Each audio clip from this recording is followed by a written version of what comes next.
America ਜਿਹੜਾ ਆ ਉਹਦਾ ਇੰਟਰਸਟ ਆ ਚਾਈਨਾ ਨੂੰ ਕੰਟੇਨ ਕਰਨਾ। ਮਤਲਬ ਚਾਈਨਾ ਨੂੰ ਠੀਕ ਆ, ਚਾਈਨਾ ਰਹੇ, ਪਰ ਉਹ ਚਾਈਨਾ ਦੇ ਨਾਲ ਇਹ ਨਹੀਂ ਵੀ ਟਕਰਾ ਚਾਹੁੰਦਾ, ਪਰ ਉਹ ਇਹ ਚਾਹੁੰਦਾ ਕਿ ਚਾਈਨਾ ਜਿਹੜਾ ਉਹਦੀ ਡੋਮੀਨੈਂਸ ਆ ਇਸ ਟਾਈਮ ਵਰਲਡ ਦੇ ਉੱਤੇ ਉਹਦੇ ਲਈ ਖਤਰਾ ਨਾ ਬਣੇ, ਤੇ ਇਸ ਕਰਕੇ ਉਹ ਇੱਕ ਲਿਮਿਟਡ ਜਿਹੜੀ ਸਪੇਸ ਆ ਉਹ ਚਾਈਨਾ ਨੂੰ ਨਹੀਂ ਦੇਣਾ ਚਾਹੁੰਦਾ। ਅਮਰੀਕਾ ਜਿਹੜਾ ਆ ਉਹਦੀ ਇਹ ਪਾਲਿਸੀ ਆ ਵੀ ਜਿਹੜੇ ਦੋਵੇਂ ਮੁਲਕ ਆ ਇੰਡੀਆ ਤੇ ਪਾਕਿਸਤਾਨ, ਉਹਨਾਂ ਦੇ ਵਿੱਚ ਜਿਹੜਾ ਉਹਦਾ ਪ੍ਰਭਾਵ ਆ ਉਹ ਕਾਇਮ ਰਹੇ। ਟ੍ਰੇਡ ਵਾਲੇ ਪੱਖ ਤੋਂ ਤਾਂ ਸਪਸ਼ਟ ਆ ਕਿ ਅਮਰੀਕਾ ਚਾਹੁੰਦਾ ਹੈ ਕਿ ਜਿਹੜੀ ਇੰਡੀਅਨ ਮਾਰਕੀਟ ਆ ਉਹ ਓਪਨ ਹੋਵੇ ਅਮਰੀਕਨ ਟ੍ਰੇਡ ਦੇ ਲਈ। ਤੇ ਦੂਜਾ ਮਿਲਟਰੀ ਮਾਈਟ ਤੋਂ, ਕਿਉਂਕਿ ਇੰਡੀਆ ਦੀ ਜਿਹੜੀ ਆਪਣੀ ਮਿਲਟਰੀ ਕੈਪੇਬਿਲਿਟੀ ਆ ਉਹ ਚਾਹੇ ਗਲਵਾਨ ਹੋਵੇ, ਚਾਹੇ ਉਹ ਪੁਲਵਾਮਾ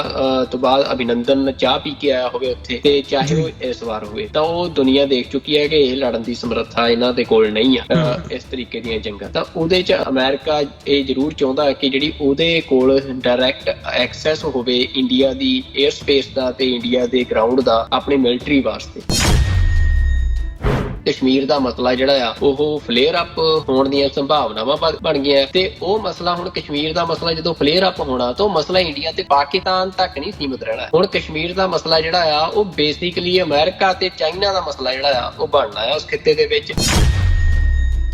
ਜੇ ਇਹ ਖਿੱਤੇ 'ਚ ਗੜਬੜ ਹੁੰਦੀ ਆ, ਕਿਸੇ ਵੀ ਤਰ੍ਹਾਂ ਦੀ ਇੰਟਰਨੈਸ਼ਨਲ ਇੰਟਰਵੈਂਸ਼ਨ ਹੋਣੀ ਆ, ਤਾਂ ਬੇਸਿਕਲੀ ਇੱਥੇ ਗੜਬੜ ਹੋਣੀ ਆ। ਤੇ ਜੇ ਇਹ ਗੜਬੜ ਹੁੰਦੀ ਆ, ਕੋਈ ਨਵੇਂ ਫੈਸਲੇ ਹੁੰਦੇ ਆ ਇਸ ਖਿੱਤੇ ਬਾਰੇ, ਤਾਂ ਉਹ ਗੜਬੜ ਕੱਲੀ ਉੱਥੋਂ ਤੱਕ ਸੀਮਿਤ ਨਹੀਂ ਰਹਿਣੀ। ਉਹ ਗੜਬੜ ਫਿਰ ਨਾਰਥ ਈਸਟ 'ਚ ਵੀ ਤੁਹਾਨੂੰ ਦੇਖਣ ਨੂੰ ਮਿਲਣੀ ਆ, ਇੰਡੀਆ ਦੇ ਸਾਊਥ 'ਚ ਵੀ ਤੁਹਾਨੂੰ ਦੇਖਣ ਨੂੰ ਮਿਲਣੀ ਆ, ਤੇ ਨਾਲ ਦੀ ਨਾਲ ਜਿਹੜਾ ਪੰਜਾਬ ਆ, ਮਤਲਬ ਜਿਹੜੀ ਸਾਰੀ ਜਿਹੜਾ ਜਿੱਥੇ ਸਿੱਖਾਂ ਦਾ ਖਾਲਸਾ ਦਾ ਦਾਅਵਾ ਹੈ ਉਸ ਏਰੀਏ 'ਚ ਵੀ ਦੇਖਣ ਨੂੰ ਮਿਲਣੀ ਆ।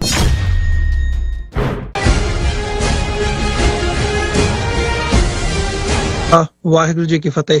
ਟੀਵੀ 84 ਦੇ ਸਾਰੇ ਦਰਸ਼ਕ ਤੇ ਸਰੋਤੇ ਜਿਹੜੇ ਇਸ ਵਕਤ ਸਾਡੇ ਨਾਲ ਨਾਰਥ ਅਮਰੀਕਾ ਦੇ ਵਿੱਚੋਂ ਜੁੜੇ ਆ ਜਾਂ ਫਿਰ ਸੋਸ਼ਲ ਮੀਡੀਆ ਤੇ ਸਾਨੂੰ ਦੁਨੀਆ ਭਰ ਦੇ ਵਿੱਚ ਦੇਖ ਰਹੇ ਆ, ਮੈਂ ਅਮਰਵੀਰ ਸਿੰਘ ਆਪ ਸਭ ਦਾ ਤਹਿ ਦਿਲੋਂ ਸਵਾਗਤ ਕਰਦਾ। ਵਿਊਅਰਸ, ਅੱਜ ਅਸੀਂ ਟੀਵੀ 84 ਦੇ ਸੱਚੋ ਸੱਚ ਪ੍ਰੋਗਰਾਮ ਦੇ ਵਿੱਚ ਵਿਚਾਰ ਚਰਚਾ ਕਰਨ ਜਾ ਰਹੇ ਹਾਂ, ਤੇ ਅੱਜ 12 ਮਈ 2025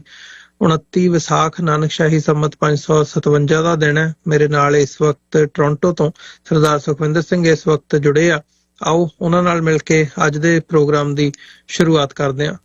ਸੁਖਵਿੰਦਰ ਸਿੰਘ ਜੀ, ਸਵਾਗਤ ਹੈ ਤੁਹਾਡਾ। ਵਾਹਿਗੁਰੂ ਜੀ ਕਾ ਖਾਲਸਾ, ਵਾਹਿਗੁਰੂ ਜੀ ਕੀ ਫਤਿਹ ਜੀ। ਵਾਹਿਗੁਰੂ ਜੀ ਕਾ ਖਾਲਸਾ, ਵਾਹਿਗੁਰੂ ਜੀ ਕੀ ਫਤਿਹ ਜੀ। ਸੁਖਵਿੰਦਰ ਸਿੰਘ ਜੀ, ਅਸੀਂ ਮਤਲਬ ਜਿੱਥੇ ਪਿਛਲੇ ਦਿਨਾਂ ਦੇ ਵਿੱਚ ਸਾਰਾ ਫੋਕਸ ਭਾਰਤ ਤੇ ਪਾਕਿਸਤਾਨ ਦਰਮਿਆਨ ਜਿਹੜਾ ਟਕਰਾਅ ਵਧਿਆ, ਤੇ ਹੁਣ ਸੀਜ਼ ਫਾਇਰ ਤੋਂ ਬਾਅਦ ਵੀ ਹਾਲਾਂਕਿ ਅੱਜ ਦੀਆਂ ਵੀ ਜਿਹੜੀਆਂ ਖਬਰਾਂ ਨੇ ਉਹ ਮੀਡੀਆ ਦੇ ਵਿੱਚ ਇਸ ਕਿਸਮ ਦੀਆਂ ਨੇ ਕਿ ਜਲੰਧਰ ਸਾਈਡ ਤੇ ਵੀ ਤੇ ਕਸ਼ਮੀਰ ਦੇ ਵਿੱਚ ਵੀ ਕਈ ਥਾਵਾਂ ਤੇ ਡਰੋਨਸ ਦੇਖੇ ਗਏ ਨੇ। ਹਾਲਾਂਕਿ ਸੀਜ਼ ਫਾਇਰ ਜਿਹੜਾ ਆ ਉਹ ਇੰਟੈਕਟ ਹੈਗਾ ਇਸ ਵਕਤ। ਅਫੀਸ਼ੀਅਲ ਜਿਹੜੀ ਲਾਈਨ ਹੈਗੀ ਆ ਦੋਵੇਂ ਪਾਸਿਓਂ, ਭਾਰਤ ਵੱਲੋਂ ਵੀ ਤੇ ਪਾਕਿਸਤਾਨ ਵੱਲੋਂ ਵੀ, ਕਿ ਹੁਣ ਅਸੀਂ ਕੋਈ ਵੀ ਗੋਲੀ ਨਹੀਂ ਚਲਾਉਣੀ, ਇਸ ਦੇ ਉੱਤੇ ਜਿਹੜੀ ਆ ਉਹ ਸਹਿਮਤੀ ਬਣੀ ਹੋਈ ਹੈ। ਚਲੋ ਜੇ ਹੁਣ ਅਸੀਂ ਇਹਨੂੰ ਇਹ ਮੰਨ ਲਈਏ ਵੀ ਭਾਈ ਇਹ ਜਿਹੜੀ ਹੈ ਜੰਗਬੰਦੀ ਹੋ ਗਈ ਹੈ, ਸੀਜ਼ ਫਾਇਰ ਹੋ ਗਿਆ ਆ, ਤਾਂ ਇਸ ਸਾਰੀ ਸਿਚੁਏਸ਼ਨ ਦਾ ਜਾਂ ਇਸ ਸਾਰੇ ਕਨਫਲਿਕਟ ਦਾ ਇੱਕ ਐਨਾਲਿਸਿਸ ਕਰਨ ਦੀ ਅੱਜ ਦੇ ਸ਼ੋਅ ਦੇ ਵਿੱਚ ਅਸੀਂ ਕੋਸ਼ਿਸ਼ ਕਰਾਂਗੇ, ਜਾਂ ਸਾਡੇ ਦਰਸ਼ਕਾਂ ਦੇ ਲਈ ਸਮਝਣ ਦੀ ਕੋਸ਼ਿਸ਼ ਕਰਾਂਗੇ ਵੀ ਭਾਈ ਇਹ ਜੋ ਹੋਇਆ ਇਹਦਾ ਪੰਜਾਬ ਦੇ ਉੱਤੇ, ਸਾਡੀ ਸਾਈਕੀ ਦੇ ਉੱਤੇ, ਜਾਂ ਆਉਣ ਵਾਲੇ ਸਮੇਂ ਦੇ ਵਿੱਚ ਭਾਵੇਂ ਉਹ ਪੰਜਾਬ ਦੇ ਸਿੱਖਾਂ ਦੇ ਪਰਸਪੈਕਟਿਵ ਤੋਂ ਹੋਵੇ, ਜਾਂ ਅਸੀਂ ਜਦੋਂ ਸਾਊਥ ਏਸ਼ੀਅਨ ਪਰਸਪੈਕਟਿਵ ਦੇ ਵਿੱਚ ਜਾਂ ਇੰਟਰਨੈਸ਼ਨਲੀ ਦੇਖਦੇ ਹਾਂ ਤੇ ਕੀ ਪ੍ਰਭਾਵ ਪੈਣ ਦੀਆਂ ਸੰਭਾਵਨਾਵਾਂ ਨੇ। ਕਿਉਂਕਿ ਬਹੁਤ ਕੁਝ ਜਿਹੜਾ ਆ ਉਹ ਟੈਕਨੋਲੋਜੀ ਦੇ ਸਬੰਧ ਦੇ ਵਿੱਚ, ਜਾਂ ਜਦੋਂ ਅਸੀਂ ਹਥਿਆਰਾਂ ਦੀ ਗੱਲ ਕਰਦੇ ਹਾਂ, ਜਿਵੇਂ ਜਿਹੜੇ ਜਹਾਜ਼ ਹੈਗੇ ਆ ਭਾਰਤ ਦੇ ਉਹ ਸੁੱਟੇ ਗਏ ਆ, ਸੋ ਕਈ ਤਰ੍ਹਾਂ ਦੀਆਂ ਜਿਹੜੀਆਂ ਡਿਬੇਟਸ ਨੇ ਮੀਡੀਆ ਦੇ ਵਿੱਚ ਉਹ ਸਾਨੂੰ ਦੇਖਣ ਨੂੰ ਮਿਲ ਰਹੀਆਂ ਨੇ। ਜਿੱਥੇ ਅੱਜ ਭਾਰਤ ਦੇ ਪ੍ਰਧਾਨ ਮੰਤਰੀ ਨਰਿੰਦਰ ਮੋਦੀ ਨੇ ਐਡਰੈਸ ਕੀਤਾ, ਉਹੀ ਉਹਨਾਂ ਨੇ ਉਸ ਕਿਸਮ ਦਾ ਆਪਣਾ ਜਿਹੜਾ ਨੈਰੇਟਿਵ ਹੈਗਾ ਉਹ ਬਿਲਡ ਕੀਤਾ ਆ ਕਿ ਅਸੀਂ ਭਾਈ ਨਾ ਪਾਕਿਸਤਾਨ ਤੋਂ ਦਬਾਂਗੇ, ਤੇ ਆਉਣ ਵਾਲੇ ਸਮੇਂ ਦੇ ਲਈ ਵੀ ਉਹਨਾਂ ਨੇ ਇਸ ਕਿਸਮ ਦਾ ਬਿਰਤਾਂਤ ਸਿਰਜਿਆ ਕਿ ਜਿਵੇਂ ਉਹਨਾਂ ਨੇ ਹੁਣ ਨਿਊ ਨਾਰਮਲ ਕ੍ਰੀਏਟ ਕਰ ਦਿੱਤਾ ਵੀ ਜੇ ਦੁਬਾਰਾ ਕੋਈ ਜਿਹੜੀ ਹੈ ਇਸ ਕਿਸਮ ਦਾ ਘਟਨਾਕ੍ਰਮ ਵਾਪਰਦਾ, ਜਿਵੇਂ ਪਹਿਲਾਂ ਪੁਲਵਾਮਾ ਦਾ ਹੋਇਆ, ਹੁਣ ਪਹਿਲਗਾਮ ਦੇ ਵਿੱਚ ਹੋਇਆ, ਤੇ ਹਰ ਇੱਕ ਇਨਸੀਡੈਂਟ ਦੇ ਲਈ ਮਤਲਬ ਉਹਨਾਂ ਨੇ ਇੱਕ ਦਰਵਾਜ਼ਾ ਖੋਲ੍ਹਿਆ ਆ ਕਿ ਅਸੀਂ ਪਾਕਿਸਤਾਨ ਨੂੰ ਬਲੇਮ ਕਰਕੇ ਪਾਕਿਸਤਾਨ ਦੇ ਉੱਤੇ ਚੜ੍ਹਾਈ ਕਰਨ ਤੱਕ ਅਸੀਂ ਜਾ ਸਕਦੇ ਹਾਂ। ਸੋ ਇਹ ਇਸ ਵਕਤ ਸਾਨੂੰ ਸਿਚੁਏਸ਼ਨ ਨਜ਼ਰ ਆ ਰਹੀ ਹੈ। ਉੱਥੇ ਦੂਜੇ ਪਾਸੇ ਜਿਹੜੀਆਂ ਡਿਵੈਲਪਮੈਂਟਸ ਨੇ ਇੰਟਰਨੈਸ਼ਨਲੀ, ਪ੍ਰੈਜ਼ੀਡੈਂਟ ਟਰੰਪ ਵੱਲੋਂ ਮੀਡੀਏਸ਼ਨ ਦੀ ਲਾਈਨ, ਹੁਣ ਉਹਨਾਂ ਨੇ ਕਸ਼ਮੀਰ ਦੇ ਉੱਤੇ ਵੀ ਮੀਡੀਏਸ਼ਨ ਦੀ ਲਾਈਨ ਦਿੱਤੀ ਹੈ, ਜਿਹਦਾ ਭਾਰਤ ਦੇ ਵਿੱਚ ਵਿਰੋਧ ਹੋ ਰਿਹਾ ਆ ਆਪੋਜੀਸ਼ਨ ਵੱਲੋਂ ਤੇ ਨਰਿੰਦਰ ਮੋਦੀ ਸਰਕਾਰ ਨੂੰ ਜਿਹੜਾ ਆ ਉਹ ਘੇਰਿਆ ਜਾ ਰਿਹਾ। ਸੋ ਕਈ ਪਾਸਿਓਂ ਕਈ ਕੁਝ ਜਿਹੜਾ ਆ ਉਹ ਚੱਲ ਰਿਹਾ ਆ। ਸੋ ਓਵਰਆਲ ਪਹਿਲਾਂ ਅਸੀਂ ਇਹੀ ਦੇਖੀਏ ਜਾਂ ਮੈਂ ਤੁਹਾਡੇ ਨਾਲ ਚਾਹੂੰਗਾ ਕਿ ਅਸੀਂ ਦਰਸ਼ਕਾਂ ਦੇ ਨਾਲ ਵਿਚਾਰ ਸਾਂਝੇ ਕਰੀਏ। ਜਿਹੜਾ ਇਹ ਓਵਰਆਲ ਕਨਫਲਿਕਟ ਰਿਹਾ ਆ, ਇਹਦੀ ਜਦੋਂ ਅਸੀਂ ਜੀਓਪੋਲਿਟੀਕਲ ਇੰਪਲੀਕੇਸ਼ਨ ਦੀ ਗੱਲ ਕਰਦੇ ਆ ਤੇ ਉਸ ਹਵਾਲੇ ਨਾਲ ਥੋੜਾ ਜਿਹਾ ਸਾਊਥ ਏਸ਼ੀਅਨ ਪਰਸਪੈਕਟਿਵ ਤੋਂ ਸ਼ੁਰੂ ਕਰਕੇ ਇੰਟਰਨੈਸ਼ਨਲੀ ਕੀ ਨਜ਼ਰ ਆ ਰਿਹਾ, ਜਿਹੜੇ ਵੱਖ-ਵੱਖ ਪਹਿਲੂਆਂ ਤੋਂ ਹਥਿਆਰਾਂ ਤੋਂ ਲੈ ਕੇ ਇੰਟਰਨੈਸ਼ਨਲ ਰਿਲੇਸ਼ਨਜ਼ ਤੱਕ ਕਾਈਂਡ ਆਫ ਇਹ ਕਹਿ ਲਿਆ ਜਾਵੇ ਵੀ ਕਿਤੇ ਨਾ ਕਿਤੇ ਚੀਜ਼ਾਂ ਜਿਹੜੀਆਂ ਨੇ ਉਹ ਰੀਡਿਫਾਈਨ ਹੋ ਰਹੀਆਂ ਨੇ। ਬਿਲਕੁਲ ਅਮਰਵੀਰ ਸਿੰਘ ਜੀ, ਜਿਹੜੀ ਗੱਲ ਤੁਸੀਂ ਕੀਤੀ ਹੈ ਕਿ ਜੀਓਪੋਲਿਟੀਕਲ ਇੰਪਲੀਕੇਸ਼ਨਸ ਦੀ, ਤਾਂ ਉਸ ਪੱਖ ਤੋਂ ਜਿਹੜਾ ਇਹ ਟਕਰਾਅ ਆ, ਇਹਨੇ ਇੱਕ ਨਵਾਂ, ਜਿਹਨੂੰ ਤੁਸੀਂ ਕਹਿ ਸਕਦੇ ਹੋ ਕਿ ਇੱਕ ਪੰਡੋਰਾ ਬਾਕਸ ਓਪਨ ਕਰਨਾ ਹੁੰਦਾ, ਜਿਹੜਾ ਮਤਲਬ ਉਸ ਤਰ੍ਹਾਂ ਇੱਕ ਪੰਡੋਰਾ ਬਾਕਸ ਓਪਨ ਕਰਤਾ ਆ। ਇਸ ਟਕਰਾਅ ਦੇ ਵਿੱਚ ਜਿਹੜੀਆਂ ਗੱਲਾਂ ਤੇ ਖਾਸ ਧਿਆਨ ਦੇਣ ਦੀ ਲੋੜ ਆ, ਉਹਨਾਂ ਤੋਂ ਪਹਿਲਾਂ ਮੈਂ ਜ਼ਰੂਰ ਆਪਣੇ ਦਰਸ਼ਕਾਂ ਨੂੰ ਇਹ ਦੱਸਣਾ ਚਾਹੁੰਦਾ ਕਿ ਜਦੋਂ ਅਸੀਂ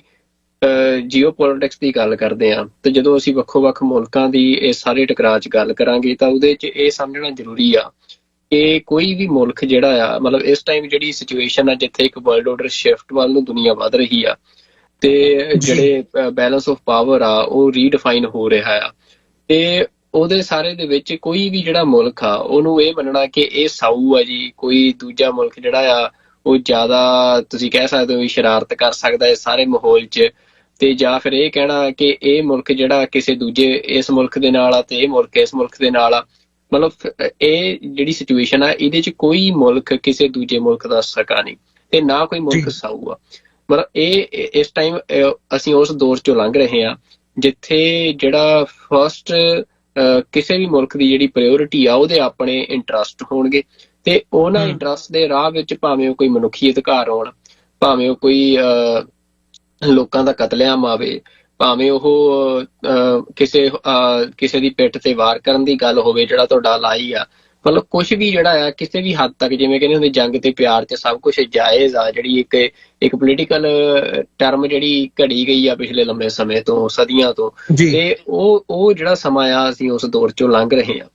ਤੇ ਮਤਲਬ ਇਸ ਸਮੇਂ ਦੇ ਵਿੱਚ ਜਿਹੜਾ ਸਾਊਥ ਏਸ਼ੀਆ ਆ, ਉਹ ਸਾਊਥ ਏਸ਼ੀਆ ਨੂੰ ਪਿਛਲੇ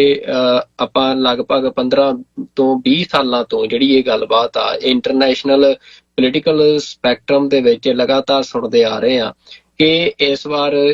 ਜਿਹੜਾ ਸਾਊਥ ਏਸ਼ੀਆ ਆ ਉਹ ਜੀਓਪੋਲਿਟੀਕਲੀ ਉਹ ਸਭ ਤੋਂ ਵੱਧ ਸੈਂਸਿਟਿਵ ਏਰੀਆ ਆ, ਜਿਹੜਾ balance of power the tassel ਜਿਹੜੀ ਸ਼ੁਰੂ ਹੋਈ ਆ ਇਸ ਸਦੀ ਦੇ ਵਿੱਚ। ਤੇ ਉਹਦੇ 'ਚ ਅਮਰਵੀਰ ਸਿੰਘ ਜੀ ਜਿਹੜਾ ਸਾਊਥ ਏਸ਼ੀਆ ਦਾ ਜਿਹੜਾ ਸਭ ਤੋਂ ਸੈਂਸਿਟਿਵ ਏਰੀਆ ਬਣਨਾ ਉਹ ਇਸ ਕਾਰਨ ਆ ਕਿਉਂਕਿ ਜਿਹੜਾ ਇਸ ਟਾਈਮ ਜਿਹੜੀ ਵਰਲਡ ਪੋਲਿਟਿਕਸ ਆ ਉਹਦੀ ਜਿਹੜੀ ਡੋਮੀਨੈਂਸ ਆ ਉਹ ਅਮਰੀਕਨ ਡੋਮੀਨੈਂਸ ਆ, ਤੇ ਉਹ ਅਮਰੀਕਨ ਡੋਮੀਨੈਂਸ ਐਸਟੈਬਲਿਸ਼ ਹੋਈ ਆਫਟਰ ਸੈਕੰਡ ਵਰਲਡ ਵਾਰ, ਤੇ ਉਹ ਤੋਂ ਬਾਅਦ ਜਦੋਂ ਸੋਵੀਅਤ ਯੂਨੀਅਨ ਨੂੰ ਨਿਊਟਰਲਾਈਜ਼ ਕੀਤਾ ਅਮਰੀਕਾ ਨੇ ਕੋਲਡ ਵਾਰ ਦੇ ਵਿੱਚ, ਤਾਂ ਜਿਵੇਂ ਮਤਲਬ ਇੱਕ ਜੇਤੂ ਆਪਣੀਆਂ ਮਤਲਬ ਜਿਹੜੇ ਨੈਕਸਟ ਨੋਰਮਸ ਹੁੰਦੇ ਆ ਸੋਸਾਇਟੀ ਦੇ ਉਹ ਜੇਤੂ ਤੈਅ ਕਰਦਾ, ਤਾਂ ਉਵੇਂ ਅਮਰੀਕਾ ਨੇ ਤੈਅ ਕੀਤੇ ਜਿਹਦੇ 'ਚ ਅਸੀਂ ਲਿਬਰਲ ਡੈਮੋਕ੍ਰੇਸੀ ਦੀ ਪ੍ਰੋਗਰੈਸ ਦੇਖੀ, ਮਤਲਬ ਨਿਓ ਲਿਬਰਲਿਜ਼ਮ ਤੱਕ ਹੁਣ ਗੱਲ ਆਉਣ ਲੱਗੀ ਸੀ, ਫਿਰ ਉਹ ਤੋਂ ਬਾਅਦ ਹੁਣ ਕੰਮ ਖਿੰਡਣਾ ਸ਼ੁਰੂ ਹੋਇਆ। ਤੇ ਮਤਲਬ ਇਹ ਸਾਰੇ ਦੇ ਵਿੱਚ ਮਤਲਬ ਹੁਣ ਜਦੋਂ ਉਹਦੇ ਸਾਹਮਣੇ ਜਿਹੜੀ ਤਾਕਤ ਖੜੀ ਹੋਈ ਇਹ ਸਾਰੇ ਦੌਰ 'ਚ, ਉਹ ਜਿਹੜਾ ਮੁਕਾਬਲਾ ਆ ਉਹ ਚਾਈਨਾ ਨਾਲ ਹੋਇਆ, ਤੇ ਚਾਈਨਾ ਸਾਊਥ ਏਸ਼ੀਆ ਦੇ ਵਿੱਚ ਬੈਠਾ ਆ, ਮਤਲਬ ਏਸ਼ੀਆ 'ਚ ਸਾਊਥ ਏਸ਼ੀਆ ਉਹਦਾ ਪਾਰਟ ਆ, ਤੇ ਚਾਈਨਾ ਦੇ ਗਵਾਂਢ 'ਚ ਸਭ ਤੋਂ ਵੱਧ ਗੜਬੜ ਵਾਲਾ ਏਰੀਆ ਜਿਹੜਾ ਉਹ ਸਾਊਥ ਏਸ਼ੀਆ ਆ। ਤਾਂ ਮਤਲਬ ਇਸ ਕਰਕੇ ਇਹ ਰੀਜਨ ਜਿਹੜਾ ਆ ਇਹ ਸਭ ਤੋਂ ਸੈਂਸਿਟਿਵ ਏਰੀਆ ਬਣ ਗਿਆ ਸੀ। ਮਤਲਬ ਇਸ ਖਿੱਤੇ ਦੇ ਵਿੱਚ ਇਹ ਜਿਹੜਾ ਟਕਰਾਅ, ਮਤਲਬ ਪਿਛਲੇ ਸਮੇਂ 'ਚ ਅਸੀਂ ਦੇਖਿਆ ਕਿ ਚਾਈਨਾ ਤੇ ਇੰਡੀਆ ਦਾ ਟਕਰਾਅ ਹੋਇਆ, ਉਹਨੇ ਇੱਕ ਨਵੀਂ ਮਤਲਬ ਉਹ ਟਕਰਾਅ ਵੀ ਜਿਹੜਾ ਆ ਤੁਸੀਂ ਕਹਿ ਸਕਦੇ ਹੋ ਕਿ ਉਹ ਇਹ ਤੋਂ ਟੁੱਟਵਾ ਨਹੀਂ ਸੀ। ਉਹ ਟਕਰਾਅ ਜਿਹੜਾ ਆ ਉਹ ਇਸੇ ਜਿਹੜਾ ਇਹਨਾਂ ਦੀ ਮਤਲਬ ਜਿਹੜਾ ਵਰਲਡ ਆਰਡਰ ਸ਼ਿਫਟ ਆ ਉਹਦੇ 'ਚ ਜਿਹੜੀਆਂ ਬਿਹਾਈਂਡ ਦਾ ਸੀਨਸ ਜਿਹੜੀਆਂ ਪੋਲਿਸੀਜ਼ ਪੁਸ਼ ਕੀਤੀਆਂ ਜਾ ਰਹੀਆਂ ਆ, ਇਹ ਉਹਦੇ ਰਿਐਕਸ਼ਨ ਦੇ ਵਿੱਚੋਂ ਟਕਰਾਅ ਨਿਕਲਿਆ ਸੀ। ਤੇ ਇਹ ਜਿਹੜਾ ਹੁਣ ਲੇਟੈਸਟ ਇਹ ਟਕਰਾਅ ਆ, ਤਾਂ ਇਹ ਟਕਰਾਅ ਵੀ ਤੁਸੀਂ ਮਤਲਬ ਜੇ ਇੱਕ ਆਮ ਨਜ਼ਰ ਤੋਂ ਇਹਨੂੰ ਇਹ ਦੇਖਿਆ ਜਾ ਸਕਦਾ ਕਿ ਪਹਿਲਗਾਮ ਦੇ ਵਿੱਚ ਅਟੈਕ ਹੋਇਆ ਤੇ ਉਸ ਅਟੈਕ ਤੋਂ ਬਾਅਦ ਇਹ ਇੰਡੀਆ ਨੇ ਜਿਹੜਾ ਆ ਅਟੈਕ ਕੀਤਾ ਪਾਕਿਸਤਾਨ ਦੇ ਉੱਤੇ। ਫਿਰ ਪਾਕਿਸਤਾਨ ਨੇ ਰਿਟੈਲੀਏਟਰੀ ਮੇਜਰਸ ਲਏ, ਪਰ ਇਹ ਇਸ ਤਰੀਕੇ ਦੇ ਨਾਲ ਆਮ ਨਜ਼ਰੇ ਇਹਨੂੰ ਇਸ ਤਰੀਕੇ ਦੇ ਨਾਲ ਸਮਝਿਆ ਜਾ ਸਕਦਾ। ਪਰ ਜਿਹੜੀ ਇੱਕ ਬਿਗ ਗੇਮ ਖੇਡੀ ਜਾ ਰਹੀ ਆ ਵਰਲਡ ਮੈਪ ਦੇ ਉੱਤੇ, ਜਦੋਂ ਉਹਦੇ 'ਚ ਤੁਸੀਂ ਦੇਖਦੇ ਹੋ ਤਾਂ ਉਹਦੇ 'ਚ ਚੀਜ਼ਾਂ ਜਿਹੜੀਆਂ ਆ ਉਹ ਸਾਰੀਆਂ ਆਪਸ 'ਚ ਜੁੜੀਆਂ। ਵੀ ਇਹ ਜਿਹੜਾ ਪਹਿਲਗਾਮ ਅਟੈਕ ਆ ਉਹ ਬਿਲਕੁਲ ਉਸੇ ਸਮੇਂ ਹੋਣਾ ਜਦੋਂ ਅਮਰੀਕਨ ਵਾਈਸ ਪ੍ਰੈਜ਼ੀਡੈਂਟ ਇਸ ਖਿੱਤੇ 'ਚ ਆਏ ਹੋਏ ਸੀ, ਤੇ ਉਸ ਤੋਂ ਬਾਅਦ ਇੰਡੀਆ ਜਿਹੜਾ ਆ ਉਹਦਾ ਜਿਵੇਂ ਉਹਨੇ ਅਟੈਕ ਕੀਤਾ ਪਾਕਿਸਤਾਨ ਦੇ ਉੱਤੇ, ਤੇ ਫਿਰ ਪਾਕਿਸਤਾਨ ਦੇ ਜਵਾਬ ਤੋਂ ਬਾਅਦ ਜਿਵੇਂ ਇੰਟਰਨੈਸ਼ਨਲ ਕਮਿਊਨਿਟੀ ਇਨਵੋਲਵ ਹੋਈ ਇਸ ਸਾਰੇ ਕਨਫਲਿਕਟ ਦੇ ਵਿੱਚ, ਤੇ ਜਿਵੇਂ ਫਿਰ ਇਹਦੀ ਕਲਮੀਨੇਸ਼ਨ ਸੀਜ਼ਫਾਇਰ ਤੱਕ ਆਉਂਦਿਆਂ ਹੋਈ, ਤੇ ਉਹ ਅਮਰੀਕਾ ਜਿਹੜਾ ਆ ਡੋਨਲਡ ਟਰੰਪ ਨੇ ਜਿਵੇਂ ਅਨਾਊਂਸ ਕੀਤਾ ਟਵਿੱਟਰ ਹੈਂਡਲ ਤੋਂ ਤੇ ਸੀਜ਼ਫਾਇਰ ਨੂੰ, ਤੇ ਉਹ ਤੋਂ ਬਾਅਦ ਦੁਨੀਆ ਦੇ ਮਤਲਬ ਹੋਰ ਸਾਰੇ। ਤੇ ਇਹਦੇ ਵਿੱਚ ਇੱਕ ਹੋਰ ਇੰਟਰਸਟਿੰਗ ਗੱਲ, ਤੁਹਾਨੂੰ ਚਾਈਨਾ ਵੀ ਐਕਟਿਵ ਨਜ਼ਰ ਆ ਰਿਹਾ ਹੋਊਗਾ ਇਹ ਸਾਰੇ ਦੇ ਵਿੱਚ ਕਾਫੀ ਹੱਦ ਤੱਕ। ਅਮਰੀਕਾ ਤਾਂ ਬਹੁਤ ਜ਼ਿਆਦਾ ਐਕਟਿਵ ਸੀ, ਤੇ ਪਰ ਤੁਹਾਨੂੰ ਰਸ਼ੀਆ ਜਿਹੜਾ ਉਹ ਚੁੱਪ ਨਜ਼ਰ ਆ ਰਿਹਾ ਜੀ। ਤਾਂ ਮਤਲਬ ਇਹ ਮਤਲਬ ਇਸ ਗੱਲ ਦੀ ਤਸਦੀਕ ਕਰਦਾ ਹੈ ਵੀ ਜਿਹੜਾ ਇਹ ਟਕਰਾਅ ਆ, ਇਹ ਟਕਰਾਅ ਉਹਨਾਂ ਜਿਹੜੀਆਂ ਦੋ ਬਿਗ ਪਾਵਰਸ ਦਾ ਵਰਲਡ ਆਰਡਰ ਸ਼ਿਫਟ ਦਾ ਟਕਰਾਅ ਆ, ਇਹ ਉਸੇ ਦਾ ਹੀ ਹਿੱਸਾ ਆ। ਤੇ ਇਸ ਕਰਕੇ ਜਿਹੜੇ ਅੱਜ ਭਾਵੇਂ ਨਿਊਯਾਰਕ ਟਾਈਮਜ਼ ਪੜ੍ਹ ਲਓ ਤੁਸੀਂ, ਦੁਨੀਆ ਦੇ ਹੋਰ ਸਾਰੇ ਅਖਬਾਰ ਪੜ੍ਹ ਲਓ, ਉਹਨਾਂ ਦੇ ਵਿੱਚ ਇਹ ਗੱਲ ਵਾਰ-ਵਾਰ ਆ ਰਹੀ ਆ ਕਿ ਜਿਹੜਾ ਇਹ ਸੀਜ਼ਫਾਇਰ ਹੋਇਆ, ਇਹ ਸੀਜ਼ਫਾਇਰ ਜਿਹੜਾ ਆ ਇਹਨੂੰ ਤੁਸੀਂ ਮਤਲਬ ਸਦੀਵ ਹੀ ਨਹੀਂ ਮੰਨ ਸਕਦੇ ਕਿ ਦੋਵੇਂ ਮੁਲਕ ਜਿਹੜੇ ਆ ਉਹ ਸੀਜ਼ਫਾਇਰ ਲਈ ਰਾਜੀ ਹੋ ਗਿਆ। ਬੇਸਿਕਲੀ ਇਹ ਸੀਜ਼ਫਾਇਰ ਕਿਸੇ ਵੀ ਡੀਲ ਦੇ ਉੱਤੇ ਨਹੀਂ ਹੋਇਆ।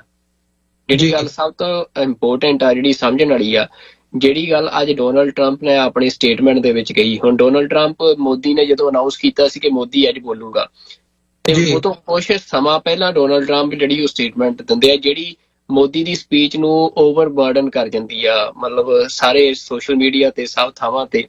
ਤੇ ਉਹਦੇ 'ਚ ਡੋਨਲਡ ਟਰੰਪ ਜਿਵੇਂ ਉਹਨਾਂ ਦਾ ਸੁਭਾਅ ਆ, ਉਹ ਸਿੱਧੀ ਜੀ ਗੱਲ ਕਰਦੇ ਆ ਕਿ ਮੈਂ ਇਹਨਾਂ ਨੂੰ ਫੋਨ ਲਾਇਆ ਕਿ ਮੈਂ ਇਹਨਾਂ ਨੂੰ ਕਿਹਾ ਕਿ ਅਸੀਂ ਤੁਹਾਡੇ ਨਾਲ, ਤੁਸੀਂ ਆ ਲੜਾਈ ਛੱਡੋ, ਅਸੀਂ ਤੁਹਾਨੂੰ ਬਹੁਤ ਵੱਡਾ ਵਪਾਰ ਦਾ ਮੌਕਾ ਦੇਵਾਂਗੇ, ਤੇ ਜੇ ਤੁਸੀਂ ਨਹੀਂ ਮੰਨਦੇ ਤਾਂ ਫਿਰ ਕੰਮ ਕਰੋ ਆਪਣਾ, ਹੀ ਤੁਹਾਡੇ ਨਾਲ ਵਪਾਰ ਨਹੀਂ ਕਰਦੇ। ਫਿਰ ਡੋਨਲਡ ਟਰੰਪ ਨੇ ਜਿਹੜੀ ਉਸ ਤੋਂ ਬਾਅਦ ਸਟੇਟਮੈਂਟ ਦਿੱਤੀ ਆ ਵੀ ਮੈਂ ਦੇਖੋ ਵਪਾਰ ਨੂੰ ਕਿੰਨੇ ਵਧੀਆ ਤਰੀਕੇ ਨਾਲ ਯੂਜ਼ ਕਰ ਰਿਹਾ। ਤੇ ਮਤਲਬ ਟ੍ਰੇਡ, ਉਹ ਮਤਲਬ ਡੋਨਲਡ ਟਰੰਪ ਜਿਹੜੇ ਆ ਉਹਨਾਂ ਦੀ ਇਹ ਜਿਹੜੀ ਸ਼ਬਦਾਵਲੀ ਆ ਉਹ ਤੁਹਾਨੂੰ ਇੱਕ ਵਰਡ ਵੱਲ ਲੈ ਕੇ ਜਾਂਦੀ ਆ ਜਿਹਨੂੰ ਟ੍ਰੇਡ ਵਾਰ ਕਹਿੰਦੇ ਆ। ਮਤਲਬ ਅਮਰੀਕਾ ਤੇ ਚਾਈਨਾ ਜਿਹੜੇ ਆ ਉਹਦੇ ਵਿੱਚ ਇੱਕ ਟ੍ਰੇਡ ਵਾਰ ਪਿਛਲੇ ਲੰਬੇ ਸਮੇਂ ਤੋਂ ਚੱਲ ਰਹੀ ਆ, ਪਰ ਉਹ ਟ੍ਰੇਡ ਵਾਰ ਸਿਰਫ ਟ੍ਰੇਡ ਤੱਕ ਸੀਮਿਤ ਨਹੀਂ ਆ। ਉਹ ਟ੍ਰੇਡ ਵਾਰ ਜਿਹੜੀ ਆ, ਉਹ ਜਿਹੜੀਆਂ ਅਸੀਂ ਇਹ ਜੰਗਾਂ ਦੇਖ ਰਹੇ ਹਾਂ, ਕਨਫਲਿਕਟ ਦੇਖ ਰਹੇ ਹਾਂ, ਮਤਲਬ ਉਹ ਟ੍ਰੇਡ ਵਾਰ, ਟ੍ਰੇਡ ਦੀ ਵਾਰ ਤੇ ਇਹ ਜਿਹੜੀ ਮਿਲਟਰੀ ਮਾਈਟ ਦੀ ਵਾਰ ਆ, ਇਹ ਦੋਵੇਂ ਆਪਸ ਦੇ ਵਿੱਚ ਇੰਟਰਕਨੈਕਟਡ ਆ। ਤੇ ਅੱਜ ਮਤਲਬ ਇਹ ਇੱਕ ਪਾਸੇ ਕਨਫਲਿਕਟ ਦੇ ਵਿੱਚ ਅਮਰੀਕਾ ਸੀਜ਼ਫਾਇਰ ਕਰਾਉਂਦਾ ਆ, ਜਿਹਦੇ 'ਚ ਅਮਰੀਕਾ ਨੇ ਫਿਰ ਜਿਹੜਾ ਸਾਊਥ ਏਸ਼ੀਆ ਦਾ ਇਹ ਸਾਰਾ ਖਿੱਤਾ ਆ ਉਹਦੇ 'ਚ ਆਪਣਾ ਪ੍ਰਭਾਵ ਜਿਹੜਾ ਆ ਉਹ ਤੁਸੀਂ ਕਹਿ ਸਕਦੇ ਹੋ ਕਿ ਦੱਸਿਆ ਆ ਕਿ ਉਹ ਮਤਲਬ ਕਿੰਨਾ ਪ੍ਰਭਾਵ ਇਸ ਖਿੱਤੇ 'ਚ ਅਜੇ ਵੀ ਰੱਖਦਾ ਆ। ਭਾਵੇਂ ਕਿ ਚਾਈਨਾ ਜਿਹੜਾ ਆ ਉਹ ਲਗਾਤਾਰ ਉਹਨੇ ਆਪਣਾ ਆਭਾਰ ਕੀਤਾ। ਚਾਈਨਾ ਦਾ ਪਾਕਿਸਤਾਨ ਦੀ ਅਸੀਂ ਇਸ ਵਾਰ ਦੀ ਜਿਹੜੀ ਸਾਰੀ ਫਾਈਟ ਆ ਉਹਦੇ 'ਚ ਦੇਖਿਆ ਕਿ ਪਾਕਿਸਤਾਨ ਦੇ ਕੋਲ ਜਿੰਨਾ ਇਨਫਰਾਸਟਰਕਚਰ, ਮਿਲਟਰੀ ਇਨਫਰਾਸਟਰਕਚਰ ਉਹਨੇ ਯੂਜ਼ ਕੀਤਾ ਪਾਕਿਸਤਾਨ ਨੇ, ਉਹ ਮੋਸਟਲੀ ਚਾਈਨੀਜ਼ ਮਿਲਟਰੀ ਇਨਫਰਾਸਟਰਕਚਰ ਆ। ਤੇ ਉਹ ਤੋਂ ਬਾਅਦ ਪਰ ਅਮਰੀਕਾ ਜਿਹੜਾ ਆ ਉਹ ਮਤਲਬ ਉਹਨੇ ਇੱਕ ਵਾਰ ਫੇਰ ਸਾਰਾ ਇਸ ਖਿੱਤੇ ਦੇ ਵਿੱਚ ਜਿਹੜੇ ਪੋਲੀਟੀਕਲ ਰਿਲੇਸ਼ਨਸ ਨੇ ਉਹਨਾਂ ਨੂੰ ਇੱਕ ਵਾਰ ਤੁਸੀਂ ਕਹਿ ਸਕਦੇ ਹੋ ਕਿ ਰੀਸੈਟ ਕਰਨ ਵਾਲੀ ਪੋਜੀਸ਼ਨ 'ਚ ਲੈ ਆਇਆ ਅਮਰੀਕਾ। ਤੇ ਦੂਜੇ ਪਾਸੇ ਅਮਰੀਕਾ ਤੇ ਚਾਈਨਾ ਦਾ 90 ਡੇਜ਼ ਦਾ ਜਿਹੜਾ ਪੌਜ਼ ਆ ਉਹ ਵੀ ਅਸੀਂ ਅੱਜ ਦੇਖਿਆ ਵੀ ਉਹ ਜਿਹੜਾ ਟੈਰਿਫ ਦੇ ਉੱਤੇ ਆ ਉਹ ਲੱਗ ਗਿਆ। ਚਾਹੇ ਉਹ ਟੈਰਿਫ ਦੇ ਉੱਤੇ ਪੌਜ਼ ਦੇਖੀਏ ਅਸੀਂ, ਚਾਹੇ ਇੰਡੀਆ ਤੇ ਪਾਕਿਸਤਾਨ ਦਾ ਸੀਜ਼ਫਾਇਰ ਦੇਖੀਏ ਅਮਰਵੀਰ ਸਿੰਘ ਜੀ, ਮਤਲਬ ਇਹ ਟੈਂਪਰੇਰੀ ਨੇ।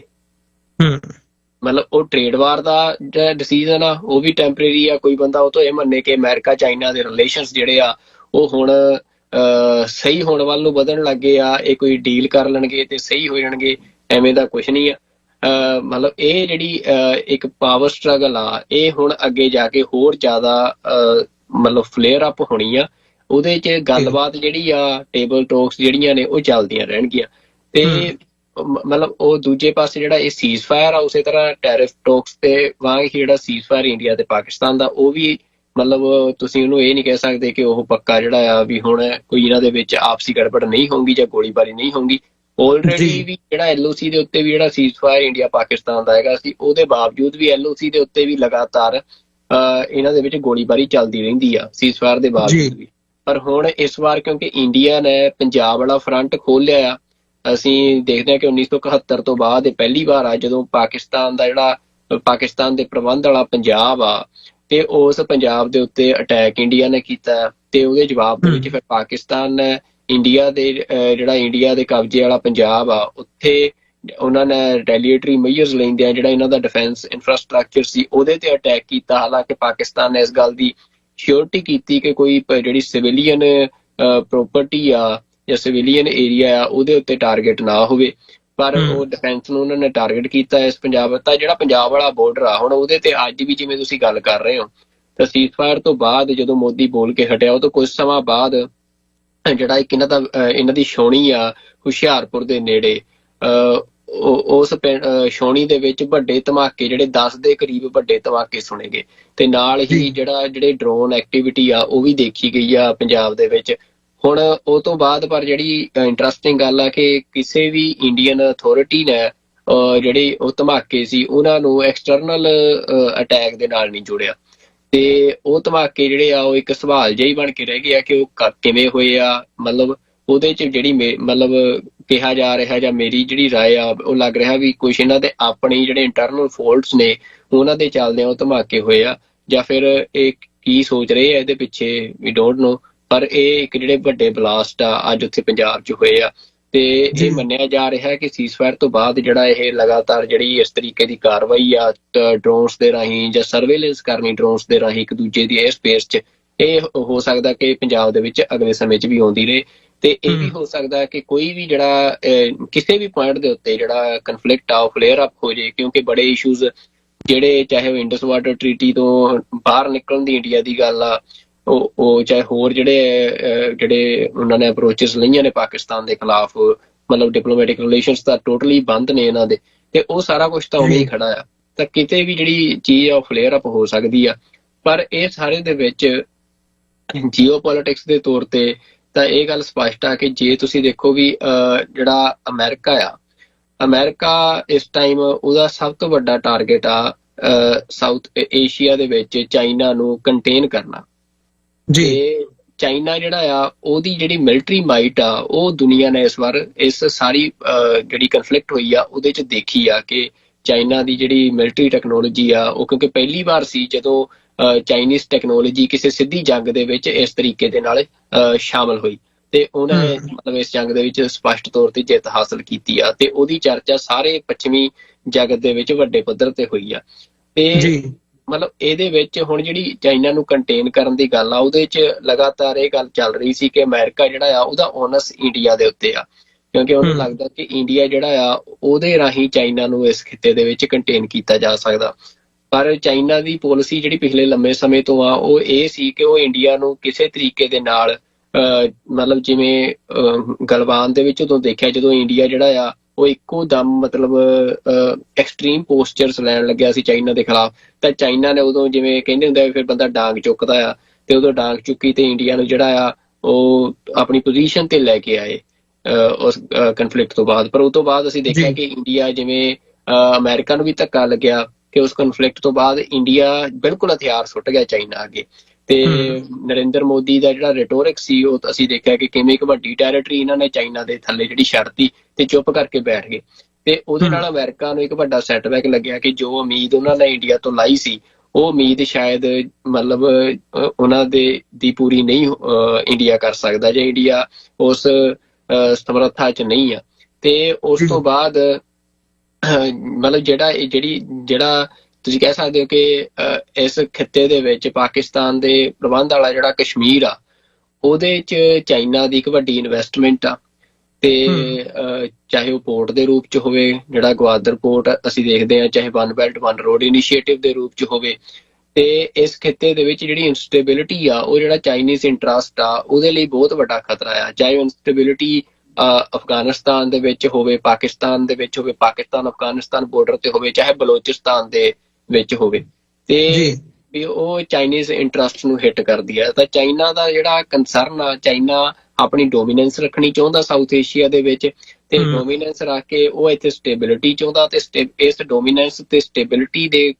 ਕੰਬੀਨੇਸ਼ਨ ਦੇ ਨਾਲ ਉਹ ਦੁਨੀਆ ਦੇ ਬਾਕੀ ਵਰਲਡ ਮੈਪ ਦੇ ਉੱਤੇ ਜਿਹੜੀ ਅਮਰੀਕਾ ਨੂੰ ਟੱਕਰ ਦੇਣੀ ਚਾਹੁੰਦਾ ਆ। ਤੇ ਅਮਰੀਕਾ ਦਾ ਹੁਣ ਜਿਹੜਾ ਅਮਰੀਕਾ ਕਿਉਂਕਿ ਪਿਛਲੇ ਅਸੀਂ ਕਹਿ ਸਕਦੇ ਹਾਂ ਕਿ ਕਈ ਦਹਾਕਿਆਂ ਤੋਂ ਜਿਹੜੀ ਪਾਕਿਸਤਾਨ ਦੀ ਸਭ ਤੋਂ ਵੱਡੀ ਸਪੋਰਟ ਰਹੀ ਆ, ਅਮਰੀਕਨ ਸਪੋਰਟ ਰਹੀ ਆ। ਤੇ ਉਹਦੇ ਚ ਅਮਰੀਕਾ ਦਾ ਆਪਣਾ ਇੰਟਰਸਟ ਵੀ ਸੀ, ਚਾਹੇ ਉਹ ਅਫਗਾਨਿਸਤਾਨ ਚ ਲੜਨਾ ਸੀ, ਚਾਹੇ ਉਹ ਸੋਵੀਅਤ ਯੂਨੀਅਨ ਦੇ ਖਿਲਾਫ ਲੜਨਾ ਸੀ, ਤਾਂ ਪਾਕਿਸਤਾਨ ਨੇ ਹਮੇਸ਼ਾ ਅਮਰੀਕਾ ਦਾ ਸਾਥ ਦਿੱਤਾ। ਤੇ ਉਹ ਤੋਂ ਬਾਅਦ ਪਿਛਲੇ ਕੁਝ ਸਮੇਂ ਤੋਂ ਜਿਹੜਾ ਅਮਰੀਕਾ ਆ ਉਹਨੇ ਪਾਕਿਸਤਾਨ ਮਤਲਬ ਇਹ ਵੀ ਸਾਡੇ ਦਰਸ਼ਕਾਂ ਨੂੰ ਵੈਸੇ ਪਤਾ ਹੀ ਹੋਣਾ ਕਿ ਜਦੋਂ 1971 ਦੀ ਵਾਰ ਹੋਈ ਆ ਉਦੋਂ ਓਪਨਲੀ ਸੀ ਕਿ ਸੋਵੀਅਤ ਯੂਨੀਅਨ ਇੰਡੀਆ ਦੀ ਸਪੋਰਟ ਦੇ ਵਿੱਚ ਆਪਣੇ ਬੇੜੇ ਭੇਜ ਰਿਹਾ ਸੀ ਤੇ ਅਮਰੀਕਾ ਜਿਹੜਾ ਆ ਉਹ ਪਾਕਿਸਤਾਨ ਦੀ ਸਪੋਰਟ 'ਚ ਵੀ, ਇੱਥੋਂ ਤੱਕ ਇਹਨਾਂ ਦੇ ਰਿਲੇਸ਼ਨ ਸੀ। ਪਰ 90s ਤੋਂ ਬਾਅਦ ਜਿਹੜੀ ਸਿਚੁਏਸ਼ਨ ਆ ਉਹ ਚੇਂਜ ਹੋਈ ਜਦੋਂ ਕੋਲਡ ਵਾਰ ਖਤਮ ਹੋਈ ਤੇ 90s ਦੇ ਵਿੱਚ ਅਮਰੀਕਾ ਜਿਹੜਾ ਆ ਉਹਦੀ ਅਪਰੋਚ ਇੰਡੀਆ ਪ੍ਰਤੀ ਜਿਹੜੀ ਆ ਉਹ ਚੇਂਜ ਹੋਈ, ਸ਼ਿਫਟ ਆਇਆ। ਤੇ ਜਦੋਂ ਕਿਉਂਕਿ ਇੰਡੀਆ ਤੇ ਪਾਕਿਸਤਾਨ ਇਹ ਦੋ ਬਾਈਨਰੀਜ਼ ਨੇ ਤਾਂ ਉਹਦੇ ਚ ਦੋਨਾਂ ਦੇ ਨਾਲ ਇੱਕ ਤਰ੍ਹਾਂ ਦੇ ਰਿਲੇਸ਼ਨ ਬਣਾ ਕੇ ਰੱਖਣੇ ਉਹ ਬਹੁਤ ਡਿਫਿਕਲਟ ਟਾਸਕ ਆ। ਪਰ ਉਹਦੇ ਚ ਅਸੀਂ ਵੀ ਜਿਹੜੀ ਸ਼ਿਫਟ ਆਈ ਇੰਡੀਆ ਪ੍ਰਤੀ ਅਮਰੀਕਾ ਦੀ, ਉਹਦਾ ਸਾਡੀ ਮੂਵਮੈਂਟ ਤੇ ਵੀ ਅਸਰ ਪਿਆ, ਪੰਜਾਬ ਦੀ ਖਾਲਿਸਤਾਨ ਮੂਵਮੈਂਟ ਤੇ ਵੀ ਉਸ ਗੱਲ ਦਾ ਅਸਰ ਪਿਆ। ਤੇ ਉਸ ਤੋਂ ਬਾਅਦ ਅਮਰੀਕਾ ਜਿਹੜਾ ਆ ਉਹਨੇ ਇੰਡੀਆ ਦੇ ਉੱਤੇ ਆਪਣਾ ਹੁਨਸ ਲਾਇਆ। ਪਰ ਉਹ ਚੀਜ਼ ਚੱਲਦੀ ਹੁਣ ਇਹ ਲੱਗ ਰਿਹਾ ਕਿ ਪਿਛਲੇ ਸਮੇਂ ਤੋਂ ਜਿਹੜਾ ਇੰਡੀਆ ਆ ਉਹਨੇ ਅਮਰੀਕਾ ਦੇ ਨਾਲ ਡਬਲ ਗੇਮ ਖੇਡੀ। ਉਹਨੇ ਅਮਰੀਕਾ ਨੂੰ ਯੂਜ਼ ਬਲਕਿ ਉਲਟਾ ਇੰਡੀਆ ਨੇ ਅਮਰੀਕਾ ਨੂੰ ਯੂਜ਼ ਕਰਨ ਦੀ ਕੋਸ਼ਿਸ਼ ਕੀਤੀ ਕਿ ਜਿੰਨੀ ਸਟਰੋਂਗ ਕਮਿਟਮੈਂਟ ਇੰਡੀਆ ਤੋਂ ਅਮਰੀਕਾ ਚਾਹੁੰਦਾ ਸੀ ਉਹ ਇੰਡੀਆ ਨੇ ਕਦੇ ਵੀ ਅਮਰੀਕਾ ਨੂੰ ਦਿੱਤੀ ਨਹੀਂ। ਬਲਕਿ ਪਾਕਿਸਤਾਨ ਨੇ ਜਦੋਂ ਵੀ ਅਮਰੀਕਾ ਨੂੰ ਪਾਕਿਸਤਾਨ ਦੀ ਲੋੜ ਪਈ ਤਾਂ ਪਾਕਿਸਤਾਨ ਨੇ ਬੜਾ ਸਟਰੋਂਗਲੀ ਜਿਹੜਾ ਆ ਆਪਣੀ ਕਮਿਟਮੈਂਟ ਸ਼ੋ ਕੀਤੀ ਤੇ ਐਕਟ ਕੀਤਾ ਅਮਰੀਕਨ ਇੰਟਰਸਟ ਦੇ ਵਿੱਚ। ਤੇ ਜਦੋਂ ਅਮਰੀਕਾ ਹੁਣ ਪਾਕਿਸਤਾਨ ਤੋਂ ਪਿੱਛੇ ਹਟਿਆ ਤਾਂ ਉਹਦੇ 'ਚ ਜਦੋਂ ਇਹ ਟਕਰਾਅ ਦੇ ਵਿੱਚ ਅਸੀਂ ਦੇਖ ਰਹੇ ਹਾਂ ਕਿ ਚਾਹੇ ਪਾਕਿਸਤਾਨ ਦੇ ਡਿਫੈਂਸ ਮਿਨਿਸਟਰ ਹੋਣ, ਉਹਨਾਂ ਦੀ ਸਕਾਈ ਨਿਊਜ਼ ਦੇ ਨਾਲ ਤੁਸੀਂ ਗੱਲਬਾਤ ਸੁਣੋ ਤੇ ਉਹ ਸਪਸ਼ਟ ਇਹ ਗੱਲ ਕਹਿੰਦੇ ਆ ਵੀ ਜਿਹੜੀ ਟੈਰਰਿਜ਼ਮ ਦਾ ਸਾਡੇ ਤੇ ਧੱਬਾ ਲਾਇਆ ਜਾਂਦਾ ਆ ਵੀ ਉਹ ਸਾਡਾ ਟੈਰਰਿਜ਼ਮ ਤਾਂ ਹੈ ਹੀ ਨਹੀਂ। ਉਹ ਕਹਿੰਦੇ ਕਿ ਇਹ ਸਾਰਾ ਆਰਗੇਨਾਈਜੇਸ਼ਨਲ ਬਿਲਡਅਪ ਤਾਂ ਅਮਰੀਕਾ ਨੇ ਕੀਤਾ ਤੇ ਅਸੀਂ ਅਮਰੀਕਾ ਵਾਸਤੇ ਕੀਤਾ ਤਾਂ ਕਿ ਜਿਹੜਾ ਸੋਵੀਅਤ ਯੂਨੀਅਨ ਦਾ ਖਤਰਾ ਸੀ ਉਹਦੇ ਨਾਲ ਲੜਿਆ ਜਾ ਸਕੇ ਤੇ ਹੋਰ ਜਿਹੜੇ ਅਮਰੀਕਨ ਇੰਟਰਸਟ ਸੀ। ਤੇ ਹੁਣ ਉਹਨਾਂ ਦਾ ਕੁਐਸਚਨ ਸੀ, ਮਤਲਬ ਉਹ ਇੱਕ ਤਲਖੀ ਦੇ ਵਿੱਚੋਂ ਤੁਸੀਂ ਉਹਨਾਂ ਦੀ ਤਲਖੀ ਦੇਖ ਸਕਦੇ ਹੋ ਅਮਰੀਕਾ ਦੇ ਪ੍ਰਤੀ। ਪਰ ਜਦੋਂ ਅਮਰੀਕਾ ਨੇ ਆਪਣੇ ਉੱਥੋਂ ਹੱਥ ਪਿੱਛੇ ਖਿੱਚਿਆ ਤਾਂ ਪਾਕਿਸਤਾਨ ਦੇ ਲਈ ਫਿਰ ਚਾਈਨਾ ਮਤਲਬ ਕਿਉਂਕਿ ਉਹ ਸਪੇਸ ਓਪਨ ਹੋਈ ਤੇ ਚਾਈਨਾ ਨੇ ਉਸ ਸਪੇਸ ਨੂੰ ਯੂਜ਼ ਕੀਤਾ। ਤੇ ਉਹਦੇ 'ਚ ਇਹ ਗੱਲ ਵੀ ਅਮਰਵੀਰ ਸਿੰਘ ਜੀ ਸਪਸ਼ਟ ਆ ਵੀ ਜਿਹੜਾ ਪਾਕਿਸਤਾਨ ਆ ਉਹਦੇ ਲਈ ਅਸੀਂ ਭਾਵੇਂ ਜਿੰਨਾ ਮਰਜ਼ੀ ਇਹ ਗੱਲ ਕਹੀਏ ਕਿ ਕੋਈ ਬੰਦਾ ਕਹੇ ਜੀ ਪਾਕਿਸਤਾਨ ਦੀ ਇਕਨੋਮੀ ਉੱਥੇ ਗਰੀਬੀ ਆ, ਇਹ ਆ ਉਹ ਆ, ਪਰ ਮਤਲਬ ਇੱਕ ਆਪਾਂ ਪੰਜਾਬੀ 'ਚ ਕੋਟ ਕਹਿੰਦੇ ਹੁੰਦੇ ਆ ਵੀ ਗੁਲਾਮੀ ਨਾਲੋਂ ਗਰੀਬੀ ਚੰਗੀ ਆ। ਤੇ ਜਿਹੜੀ ਇਹ ਗੱਲ ਆ ਵੀ ਪਾਕਿਸਤਾਨ ਦੀ ਜਿਹੜੇ ਸਿਆਣੇ ਲੋਕ ਆ ਉਹ ਇਸ ਗੱਲ ਨੂੰ ਸਮਝਦੇ ਆ ਕਿ ਭਾਵੇਂ ਉਹਨਾਂ ਦਾ ਮੁਲਕ ਜਿਹੜਾ ਆ ਉਹ ਅੱਤ ਦਰਜੇ ਦਾ ਗਰੀਬ ਹੋਵੇ ਪਰ ਉਹ ਹਿੰਦੁਸਤਾਨ ਦੇ ਗੁਲਾਮ ਨਹੀਂ ਹੋਣਾ ਚਾਹੁੰਦੇ। ਤੇ ਇਹਦੇ ਚੱਲਦਿਆਂ ਉਹਨਾਂ ਨੇ ਆਪਣਾ ਜਿਹੜਾ ਬਹੁਤ ਵੱਡਾ ਬਜਟ ਦਾ ਹਿੱਸਾ ਲਾ ਲਓ ਆਪਣਾ ਫੰਡ ਆ ਜਿਹੜਾ ਉਹ ਮਿਲਟਰੀ ਇਨਫਰਾਸਟਰਕਚਰ ਤੇ ਲਾਇਆ ਕਿਉਂਕਿ ਉਹਨਾਂ ਦੇ ਲਈ ਖਤਰਾ ਗਰੀਬੀ ਨਾਲੋਂ ਵੱਡਾ ਖਤਰਾ ਜਿਹੜਾ ਆ ਇਹ ਜਿਹੜੀ ਹਿੰਦੁੱਤਵਾ ਇਸਟੈਬਲਿਸ਼ਮੈਂਟ ਆ ਜਿਹੜੀ ਅਖੰਡ ਭਾਰਤ ਦਾ ਸੁਪਨਾ ਸਜਾਈ ਬੈਠੀ ਆ ਜਿਹਦੇ 'ਚ ਪਾਕਿਸਤਾਨ ਨੂੰ ਖਤਮ ਕਰਨਾ ਉਹਨਾਂ ਦਾ ਮਨਸੂਬਾ ਆ ਤੇ ਉਹ ਉਹਨਾਂ ਦੇ ਲਈ ਇੱਕ ਵੱਡਾ ਥ੍ਰੈਟ ਆ ਜਿਹਦੇ ਚੱਲਦੇ ਉਹਨਾਂ ਦੀ ਸਾਰੀ ਪਾਲਿਸੀ ਇਸ ਗੱਲ ਤੇ ਨਿਰਧਾਰਿਤ ਹੁੰਦੀ। ਫਿਰ ਉਹਦੇ ਚੋਂ ਉਹ ਚਾਈਨਾ ਜਿਹੜਾ ਆ ਉਹਦੇ ਲਈ ਰਾਹ ਓਪਨ ਹੋਇਆ ਤੇ ਚਾਈਨਾ ਨੇ ਫਿਰ ਉੱਥੇ ਟ੍ਰੇਡ ਵੀ ਐਸਟੈਬਲਿਸ਼ ਕੀਤਾ ਆਪਣਾ ਤੇ ਨਾਲ ਦੀ ਨਾਲ ਜਿਹੜਾ ਪਾਕਿਸਤਾਨ ਮਿਲਟਰੀ ਇਨਫਰਾਸਟਰਕਚਰ ਆ ਉਹਨੂੰ ਬਿਲਡਅਪ ਕੀਤਾ ਜਿਹਦੇ 'ਚ ਅੱਜ ਅਸੀਂ JC-10 ਦੀ ਗੱਲ ਕਰ ਰਹੇ ਹਾਂ ਉਹ ਚਾਈਨੀਜ਼ ਬਿਲਡ ਆ, ਜਿਹੜੇ ਫਾਈਟਰ ਦੇ ਨਾਲ ਰਫੇਲ ਸੁੱਟੇ ਆ ਉਹਨਾਂ ਨੇ ਤੇ ਜਿਹੜੀ ਮਿਸਾਈਲ ਦੇ ਨਾਲ ਸੁੱਟੇ ਆ ਉਹ ਚਾਈਨੀਜ਼ ਬਿਲਡ ਆ। ਕਾਫੀ ਮਿਲਟਰੀ ਇਨਫਰਾਸਟਰਕਚਰ ਚਾਈਨਾ ਤੇ ਪਾਕਿਸਤਾਨ ਨੇ ਆਪਸੀ ਕੋਲੈਬੋਰੇਸ਼ਨ ਦੇ ਵਿੱਚ ਬਿਲਡਅਪ ਕੀਤਾ ਆ। ਚਲੋ ਇਹ ਸਾਰੀ ਸਿਚੁਏਸ਼ਨ ਦੇ ਵਿੱਚ ਅਸੀਂ ਇਹ ਦੇਖ ਰਹੇ ਹਾਂ ਕਿ ਪਰ ਅਮਰੀਕਾ ਦੇ ਕਿਉਂਕਿ ਤੁਸੀਂ ਇਹ ਕਹੋ ਵੀ ਅਮਰੀਕਾ ਪਾਕਿਸਤਾਨ ਤੋਂ ਟੋਟਲੀ ਆਊਟ ਹੋ ਗਿਆ, ਐਵੇਂ ਵੀ ਨਹੀਂ ਆ। ਤੇ ਉਹਦੇ 'ਚ ਅਮਰੀਕਾ ਦਾ ਹਜੇ ਵੀ ਜਿਹੜਾ ਇੱਕ ਵੱਡਾ ਪ੍ਰਭਾਵ ਉਹ ਪਾਕਿਸਤਾਨ 'ਚ ਹੈਗਾ ਆ ਤੇ ਕਿਉਂਕਿ ਪਾਕਿਸਤਾਨ ਕੋਲ ਹਜੇ ਵੀ ਕਾਫੀ ਵੱਡਾ ਮਿਲਟਰੀ ਇਨਫਰਾਸਟਰਕਚਰ ਅਮਰੀਕਨ ਆ। ਤੇ ਇਹ ਸਾਰੇ ਦੇ ਚੱਲਦਿਆਂ ਜਿਹੜਾ ਮਤਲਬ ਪਾਕਿਸਤਾਨ ਆ ਉਹ ਇਸ ਟਾਈਮ ਡਿਪਲੋਮੈਟਿਕਲੀ ਇਸ ਕਨਫਲਿਕਟ ਦੇ ਵਿੱਚ ਮਤਲਬ ਉਹ ਇੰਡੀਆ ਦੇ ਨਾਲੋਂ ਉਹਦਾ ਹੱਥ ਉੱਤੇ ਨਜ਼ਰ ਆਇਆ, ਚਾਹੇ ਉਹ ਡਿਪਲੋਮੈਟਿਕ ਰਿਲੇਸ਼ਨਸ ਦੀ ਗੱਲ ਹੋਵੇ, ਚਾਹੇ ਉਹ ਅਪਰੋਚ ਦੀ ਗੱਲ ਹੋਵੇ, ਬਈ ਇੰਡੀਆ ਤਾਂ ਇਹ ਹਾਲ ਸੀ ਵੀ ਇੰਟਰਨੈਸ਼ਨਲ ਮੀਡੀਆ ਦੇ ਵਿੱਚ ਵੀ ਤੇ ਇੰਟਰਨੈਸ਼ਨਲ ਜਿਹੜੇ ਲੀਡਰਸ ਦੇ ਉਹਨਾਂ ਦੇ ਵਿੱਚ ਵੀ ਜਿਵੇਂ ਖੁਆਰ ਹੋਇਆ ਫਿਰ ਰਿਹਾ ਹੁੰਦਾ, ਵੀ ਟੱਕਰਾਂ ਮਾਰ ਰਿਹਾ ਸੀ। ਮਤਲਬ ਪਾਕਿਸਤਾਨ ਨੇ ਜਿਹੜਾ ਇਸ ਵਾਰ ਇੰਟਰਨੈਸ਼ਨਲ ਮੀਡੀਆ ਨੂੰ ਜਿਹੜਾ ਜਿਵੇਂ ਫੀਡ ਕੀਤਾ ਘਟਨਾਵਾਂ ਬਾਰੇ, ਤੇ ਇੰਟਰਨੈਸ਼ਨਲ ਮੀਡੀਆ ਦੇ ਵਿੱਚ ਜਿੰਨੀ ਰਿਪੋਰਟਿੰਗ ਹੋਈ ਆ, ਤਾਂ ਉਹ ਅਮਰਵੀਰ ਸਿੰਘ ਜੀ ਸਪਸ਼ਟ ਸੀ ਕਿ ਉਹਦੇ ਚ ਪਾਕਿਸਤਾਨ ਦਾ ਹੱਥ ਤਾਂ ਸੀ। ਤੇ ਇਹ ਸਾਰੇ ਜਿਹੜੀ ਮਤਲਬ ਜਿੰਨੀ ਹੁਣ ਤੱਕ ਅਸੀਂ ਗੱਲਬਾਤ ਕੀਤੀ ਆ, ਉਹ ਤੋਂ ਸਾਨੂੰ ਇਹ ਸਪਸ਼ਟ ਹੁੰਦਾ ਵੀ ਇੰਡੀਆ ਜਿਹੜਾ ਆ ਉਹ ਮਤਲਬ ਉਹਨੇ ਚਾਈਨਾ ਨਾਲ ਪੰਗਾ ਲੈ ਲਿਆ ਹੋਇਆ। ਪਾਕਿਸਤਾਨ ਆਲਰੇਡੀ ਉਹਦੇ ਨਾਲ ਤੁਸੀਂ ਦੇਖ ਸਕਦੇ ਹੋ ਕਿ ਪਾਕਿਸਤਾਨ ਦੇ ਨਾਲ ਦੁਸ਼ਮਣੀ ਚ ਤਾਂ ਉਹਦੀ ਐਗਜ਼ਿਸਟੈਂਸ ਹੈ, ਉਹਦੀ ਹੋਂਦ ਆ ਇੰਡੀਆ ਦੀ ਜਿਹੜੀ ਇਸ ਟਾਈਮ ਹਿੰਦੂਤਵ ਸਟੇਟ ਆ। ਤੇ ਤੀਜੇ ਆ ਬੰਗਲਾਦੇਸ਼ ਦੇ ਨਾਲ ਅਸੀਂ ਦੇਖਿਆ ਵੀ ਕੀ ਇਹਨਾਂ ਨੇ ਆਪਣੇ ਰਿਲੇਸ਼ਨ ਜਿਹੜੇ ਆ ਬਣਾ ਲਏ ਆ। ਤੇ ਸ਼੍ਰੀਲੰਕਾ ਜਿਹੜਾ ਆ ਉਹਦੇ ਚ ਆਲਰੇਡੀ ਚਾਈਨਾ ਜਿਹੜਾ ਆ ਉਹਦੀ ਵੱਡੀ ਡੋਮੀਨੈਂਸ ਆ, ਮਤਲਬ ਸ਼੍ਰੀਲੰਕਾ ਦੇ ਵਿੱਚ। ਨਾਰਥ ਈਸਟ ਜਿਹੜਾ ਆ ਉਹ ਕਿੰਨੇ ਮਤਲਬ ਇਸ ਟਾਈਮ ਤੁਸੀਂ ਕਹਿ ਸਕਦੇ ਹੋ ਕਿ ਇੰਡੀਆ ਦੇ ਲਈ ਮਤਲਬ ਇੰਡੀਆ ਫੋਰਸਫੁਲੀ ਮਨੀਪੁਰ ਚ ਅਸੀਂ ਦੇਖਿਆ ਕਿ ਸਿਚੁਏਸ਼ਨ ਕਿੰਨੇ ਮਹੀਨੇ ਜਿਹੜੀ ਆ ਉਹ ਖਰਾਬ ਰਹੀ ਆ। ਤੇ ਪੰਜਾਬ ਤੇ ਕਸ਼ਮੀਰ ਤਾਂ ਦੁਨੀਆ ਜਾਣਦੀ ਆ। ਮਤਲਬ ਇਹ ਸਾਰੇ ਦੇ ਚੱਲਦੇ ਆ ਇੰਡੀਆ ਦੀ ਜਿਹੜੀ ਫੋਰਨ ਪਾਲਿਸੀ ਆ, ਮਤਲਬ ਉਹਦੇ ਚ ਪਿਛਲੇ ਸਾਲਾਂ ਦੇ ਵਿੱਚ ਜਿਹੜਾ ਇੱਕ ਬਦਲਾਅ ਆਇਆ ਵੀ ਸਾਰੀ ਇੰਡੀਆ ਦੀ ਫੋਰਨ ਪਾਲਿਸੀ ਇੱਕ ਗੱਲ ਤੇ ਖੜੀ ਕਿ ਮੋਦੀ ਕਰਾਉਣੀ ਆ। ਮਤਲਬ ਦੁਨੀਆ ਦੇ ਵਿੱਚ ਜਿੱਥੇ ਵੀ ਕਿਸੇ ਵੀ ਮੁਲਕ ਦੇ ਵਿੱਚ ਜਾਣਾ, ਜ਼ੋਰ ਸਿਰਫ ਇਸ ਗੱਲ ਤੇ ਹੁੰਦਾ ਕਿ ਮੋਦੀ ਦੀ ਜੈ ਜੈਕਾਰ ਹੋਵੇ। ਪਰ ਜਿਹੜੇ ਮਤਲਬ ਰਿਲੇਸ਼ਨਸ ਹੁੰਦੇ ਆ, ਜਿਹੜੀ ਡਿਪਲੋਮੇਸੀ ਹੁੰਦੀ ਆ, ਉਹ ਇਸ ਤਰੀਕੇ ਨਾਲ ਨਹੀਂ ਹੁੰਦੀ। ਇਹ ਗੱਲ ਇਸ ਵਾਰ ਸਪਸ਼ਟ ਹੋਈ ਕਿ ਪਾਕਿਸਤਾਨ ਨੇ ਸਿਆਣਪ ਦੇ ਨਾਲ ਆਪਣੇ ਰਿਲੇਸ਼ਨਸ ਜਿਵੇਂ ਬਿਲਡ ਅਪ ਕੀਤੇ, ਜਿਵੇਂ ਇੰਟਰਨੈਸ਼ਨਲ ਮੀਡੀਆ ਨੂੰ ਫੀਡ ਕੀਤਾ ਘਟਨਾਵਾਂ ਬਾਰੇ। ਤੇ ਵੱਡੀ ਗੱਲ ਇਹ ਆ ਵੀ ਉਹਨਾਂ ਨੇ ਔਨ ਦਾ ਗਰਾਊਂਡ ਜਿਹੜੀ ਮਿਲਟਰੀ ਮਾਈਟ ਆ ਉਹ ਆਪਣੀ ਜਿਹੜੀ ਆ ਉਹਦੇ ਚ ਜਿੱਤ ਹਾਸਲ ਕੀਤੀ। ਮਤਲਬ ਇਹ ਸਾਰੇ ਦੇ ਵਿੱਚ ਹੁਣ ਅਮਰਵੀਰ ਸਿੰਘ ਜੀ ਜਿਹੜੀਆਂ ਧਿਰਾਂ ਬਣ ਰਹੀਆਂ ਨੇ, ਉਹ ਇਹ ਆ ਕਿ ਅਮਰੀਕਾ ਜਿਹੜਾ ਆ ਉਹਦਾ ਇੰਟਰਸਟ ਆ ਚਾਈਨਾ ਨੂੰ ਕੰਟੇਨ ਕਰਨਾ। ਮਤਲਬ ਚਾਈਨਾ ਨੂੰ ਠੀਕ ਆ, ਚਾਈਨਾ ਰਹੇ, ਪਰ ਉਹ ਚਾਈਨਾ ਦੇ ਨਾਲ ਇਹ ਨਹੀਂ ਵੀ ਟਕਰਾ ਚਾਹੁੰਦਾ, ਪਰ ਉਹ ਇਹ ਚਾਹੁੰਦਾ ਕਿ ਚਾਈਨਾ ਜਿਹੜਾ ਉਹਦੀ ਡੋਮੀਨੈਂਸ ਆ ਇਸ ਟਾਈਮ ਵਰਲਡ ਦੇ ਉੱਤੇ ਉਹਦੇ ਲਈ ਖਤਰਾ ਨਾ ਬਣੇ। ਤੇ ਇਸ ਕਰਕੇ ਉਹ ਇੱਕ ਲਿਮਟਿਡ ਜਿਹੜੀ ਸਪੇਸ ਆ ਉਹ ਚਾਈਨਾ ਨੂੰ ਨਹੀਂ ਦੇਣਾ ਚਾਹੁੰਦਾ। ਪਰ ਕਿਉਂਕਿ ਚਾਈਨਾ ਵੀ ਇਸ ਟਾਈਮ ਉਹਨੇ ਗਰੋ ਕੀਤਾ ਤੇ ਚਾਈਨਾ ਇਹ ਥੋੜਾ ਚਾਹੁੰਦਾ ਵੀ ਮੈਂ ਜੀ ਮਤਲਬ ਕਿਸੇ ਦੇ ਥੱਲੇ ਦਬ ਕੇ ਬੈਠਾ ਰਹਾਂ। ਤੇ ਇਹਨਾਂ ਦੋਨਾਂ ਦੀ ਜਿਹੜੀ ਇਸ ਟਕਰਾਅ ਦੇ ਵਿੱਚ ਪਾਕਿਸਤਾਨ ਜਿਹੜਾ ਆ ਉਹਨੇ ਚਾਈਨਾ ਤੇ ਅਮਰੀਕਾ ਦੋਵਾਂ ਦੇ ਨਾਲ ਜਿਹੜਾ ਇੱਕ ਰਿਲੇਸ਼ਨ ਬੈਲੈਂਸ ਆ ਉਹ ਹਜੇ ਤੱਕ ਉਹਦਾ ਬਿਲਡ ਅਪ ਰੱਖਿਆ ਹੋਇਆ ਆ, ਮਤਲਬ ਦੋਵੇਂ ਮੁਲਕਾਂ ਦੇ ਨਾਲ। ਤੇ ਅਮਰੀਕਾ ਜਿਹੜਾ ਆ ਉਹ ਮਤਲਬ ਉਹਦੀ ਪਾਲਿਸੀ ਆ ਵੀ ਜਿਹੜੇ ਦੋਵੇਂ ਮੁਲਕ ਆ ਇੰਡੀਆ ਤੇ ਪਾਕਿਸਤਾਨ, ਉਹਨਾਂ ਦੇ ਵਿੱਚ ਜਿਹੜਾ ਉਹਦਾ ਪ੍ਰਭਾਵ ਆ ਉਹ ਕਾਇਮ ਰਹੇ, ਕਿਸੇ ਵੀ ਤਰੀਕੇ ਦੇ ਨਾਲ ਰਹੇ। ਫਿਰ ਜਿਹੜਾ ਇੰਡੀਆ ਆ, ਹੁਣ ਇੰਡੀਆ ਤੋਂ ਜਿੰਨਾ ਓਨਸ ਇੰਡੀਆ ਦੇ ਉੱਤੇ ਅਮਰੀਕਾ ਨੇ ਲਾਇਆ ਸੀ, ਉਹ ਇੰਡੀਆ ਦੀ ਲੀਡਰਸ਼ਿਪ ਉਹਦੇ ਤੇ ਖਰੀ ਨਹੀਂ ਉਤਰੀ ਆ। ਫਿਰ ਹੁਣ ਅਮਰੀਕਾ ਜਿਹੜਾ ਆ ਉਹਦੇ ਲਈ ਇਹ ਬੜਾ ਜ਼ਰੂਰੀ ਆ ਕਿ ਉਹ ਇੰਡੀਆ ਨੂੰ ਭਾਵੇਂ ਉਹ ਟ੍ਰੇਡ ਦਾ